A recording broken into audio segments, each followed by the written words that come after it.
예레미야 이 30장의 내용은 이제 유다와 이스라엘의 포로를 다시금 돌아오게 하신다라는 이 회복의 메시지가 기록이 되어 있습니다. 특별히 본문 30장 1절부터 11절까지는 이 심판과 회복의 메시지가 동시에 담겨 있습니다. 1절과 2절 말씀에서 하나님은 말씀하신 바를 예레미야에게 책에 기록하라고 명령하십니다. 그리고 예레미야는 하나님의 말씀을 책에 기록했고 후에 다니엘은 예레미야의 말씀을 읽고 나서 예루살렘을 향해 세 번 기도하는 것들을 보게 됩니다. 그러니까 역사적으로 예레미야는 예레미야서를 남겼고 후에 후세대들은 그 예언의 메시지를 읽게 된 것이죠. 특별히 오늘 30장 전체 주제가 되는 이 3절 말씀 다시 한번 제가 읽어보도록 하겠습니다.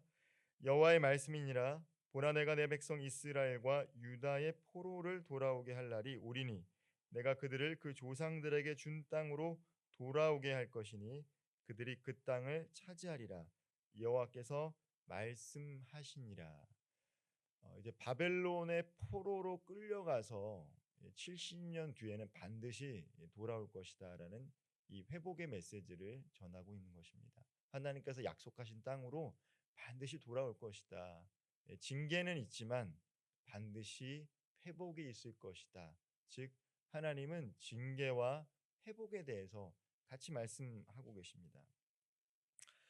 이스라엘 백성들에게는 지금은 그 희망이 보이지 않겠지만 반드시 돌아오게 하시겠다라는 약속인 것입니다. 결국 유다는 어떻게 됩니까? 70년 후에 고레스 왕에 의해 1차로 수룹바벨이 그리고 2차로 에스라가 3차로 느헤미야가 포로들을 이끌고 돌아오게 됩니다. 결국 그 사건을 통해서 하나님은 역사의 주관자시다라는 것을 그 백성들에게 알려주시는 것이죠. 북이스라엘은 아수르로 인해서 망하고 남유다는 BC 586년에 바벨론에 의해서 망합니다. 그러나 제국들은 사라지더라도 하나님의 말씀은 변하지 않아서 택하신 족속들을 회복시키시겠다라는 것이죠. 모든 일을 하나님께서 주관하신다라는 말씀이 특별히 이 선지서에는 기록이 되어 있습니다. 우리 삶에도 하나님의 주권을 인정하지 못할 때가 많습니다. 이 환난과 고통의 때를 당하면 하나님이 안 계신 것 같죠. 예레미야가 이 메시지를 남기는 것은 무엇입니까? 환난의 때를 지나고 있는 바벨론 포로 생활, 유수 생활을 하고 있는 이스라엘 백성들 위해 남긴 것입니다.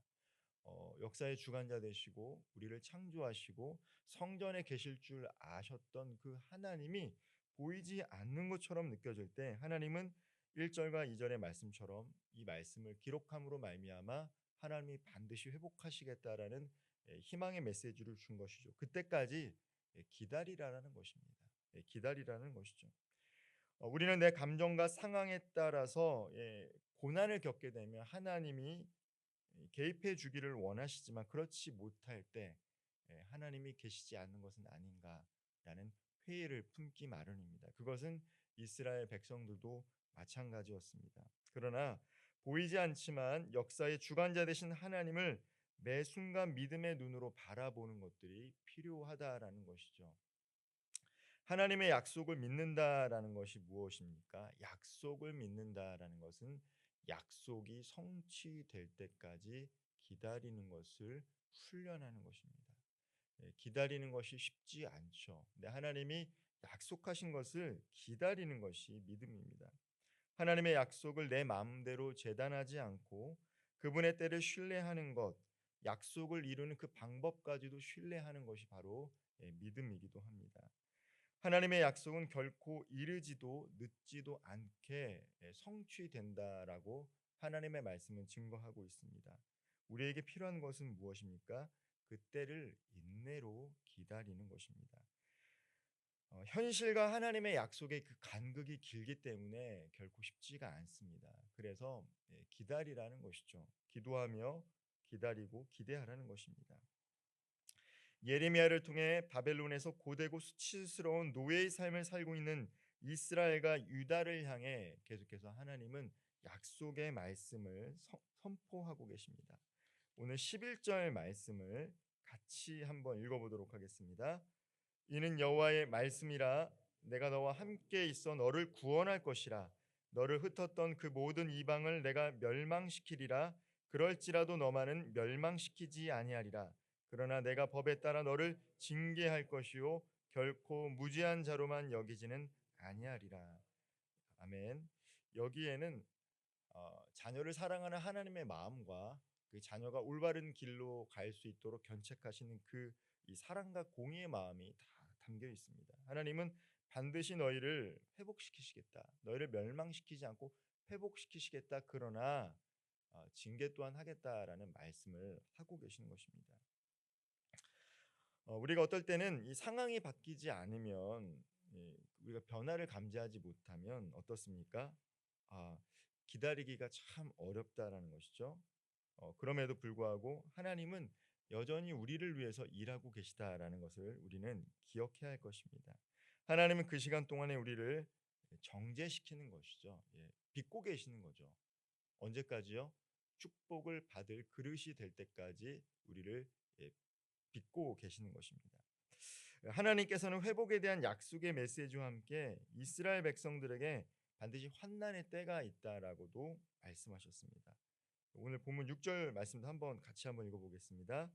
너희는 자식을 해산하는 남자가 있는가 물어보라. 어찌하여 모든 남자가 해산하는 여자같이 손을 자기 허리에 대고 모든 얼굴이 겁에 질려 세팔에 졌는가. 이 환난의 때에 대해서 얘기하고 있습니다. 남자들이 마치 해산하는 여자처럼 겁에 질렸다라는 것입니다. 이 바벨론의 강대국을 직면한 이스라엘 백성들이 겁에 질린 것을 예언하고 있는 것이죠. 하나님께서 회복하시겠지만 그 전에 어떤 게 있냐? 징계가 있다라는 것입니다. 하나님은 공의의 하나님이시기 때문에 올바른 길로 갈 수 있도록 그 죄에 대해서 마땅한 징벌을 내리시는데, 이스라엘 백성들에게는 이 바벨론 제국의 포로로 끌려가는 것이죠. 그 전에 군대가 쳐들어올 것인데 남자들이 해산하는 여인처럼 얼굴이 파래질 것이다라고 말씀하고 있습니다. 자기 잘못에 대해서 인정하고 그 대가를 지불하고 징계에 순복할 수 있도록 가르치시는 것이 바로 하나님이시죠. 우리들도 마찬가지 아니겠습니까? 우리 사랑하는 사람이 있다라면, 그리고 특별히 자녀들을 사랑한다라면 그 자녀들이 올바로 성장하려고 하면 어떻게 됩니까? 잘해줘야 되겠지만 잘못한 일이 있을 때는 꼭 견책을 해야 합니다. 견책을 해야 되죠. 공공장소에서 떠든다. 아무리 내 자녀가 사랑스럽지만 다른 사람들에게 피해주는 행동하지 않도록 꾸짖고 가르쳐야 됩니다. 근데 이 행동을 하지 않으면 어떻게 됩니까? 내가 너무 사랑하니까 우리 아이들 꾸짖지 마세요. 선생님에게 아이들 기죽게 하지 마세요. 이렇게 하면 어떻게 됩니까? 아이가 버릇이 없어지는 것이죠. 근데 우리 하나님은 어떻습니까? 우리를 너무 사랑하셔서 축복된 길로 이렇게 인도하시지만 잘못된 것을 행동할 때는 항상 견책을 하시고 징벌을 하십니다. 항상 바른 길을 걸어갈 수 있도록. 그 하나님이 왜 바벨론의 포로가 되게 하셨는가? 그 70년의 시간은 이스라엘 백성들이 더 성장해지고 성숙해질 수 있는 시간이라는 것이죠. 당장은 사실 수용하기가 힘듭니다. 우리 아버지가 나를 사랑하는데 왜 이런 징벌을 내게 내리시는가? 당장은 힘들죠. 감당하기도 어렵습니다. 그러나 지나고 나면 하나님께서 나를 너무 사랑하시고 바로 설 수 있도록 이 시간을 허락하셨구나라는 것들을 깨닫게 된다는 것이죠. 기다림의 시간 동안 버릴 것은 버리고 채울 것은 채우는 것이 지혜입니다. 지연되는 것처럼 느껴질 때 그것은 하나님의 거절이 아니라는 것이죠. 하나님의 사랑이라는 것입니다. 가장 좋은 때와 방법에 대해서는 하나님이 우리보다도 더 잘 알고 있습니다. 우리도 삶 가운데 경험할 때가 있지 않습니까?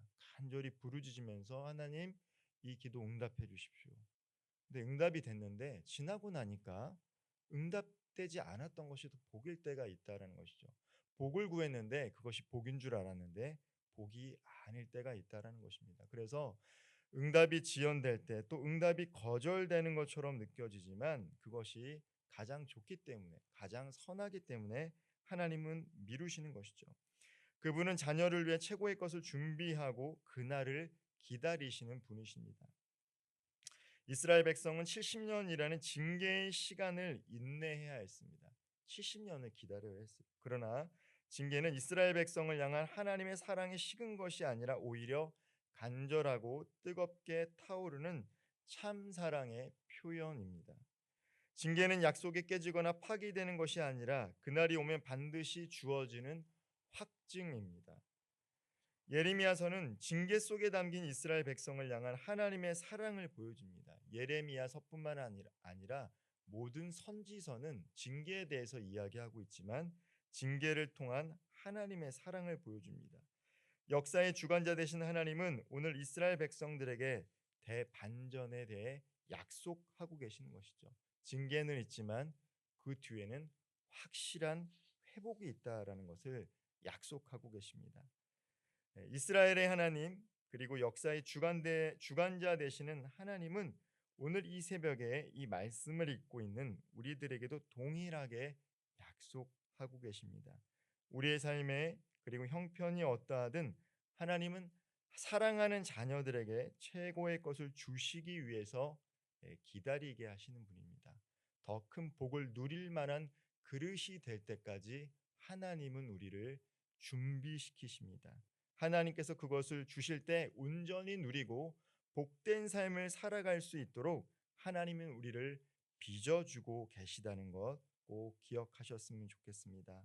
하나님은 사랑하는 자녀들에게 최고의 것을 주시는 분인 줄 믿으시며 언제나 기대하며 기도하며 기다리는 우리 모든 성도님들 되기를 주님의 이름으로 축원드립니다. 기도하겠습니다. 사랑과 은혜가 충만하신 하나님, 예레미야를 통해 하나님께서는 징계와 회복에 대해서 말씀해 주셨습니다. 이스라엘 백성들이 구원의 큰 기쁨을 누릴 수 있도록 하나님은 70년의 때를 허락하셨습니다. 오늘을 살아가는 우리들에게도 그러한 때가 있을 줄 믿습니다.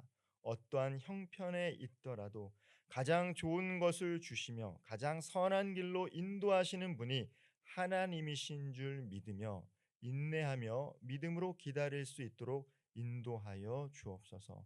어떤 상황 속에 있더라도 늘 하나님에 대한 기대감과 기도함과 기도를 하며 기다릴 수 있도록 인도하여 주옵소서. 때로는 간절하게 부르짖을 때 하나님의 응답이 없을 때 마음이 상할 때가 있습니다. 그때마다 이 약속의 말씀을 가슴에 새기며 그 기다림의 그 간극 속에서 인내로 기도하며 기다릴 수 있도록 오늘도 우리와 동행하여 주옵소서. 그 임마누엘의 하나님과 동행하며 가장 선한 것을 기대하며 나아가는 복된 하루 될 수 있도록 인도하여 주옵소서. 예수님의 이름으로 기도하옵나이다. 아멘.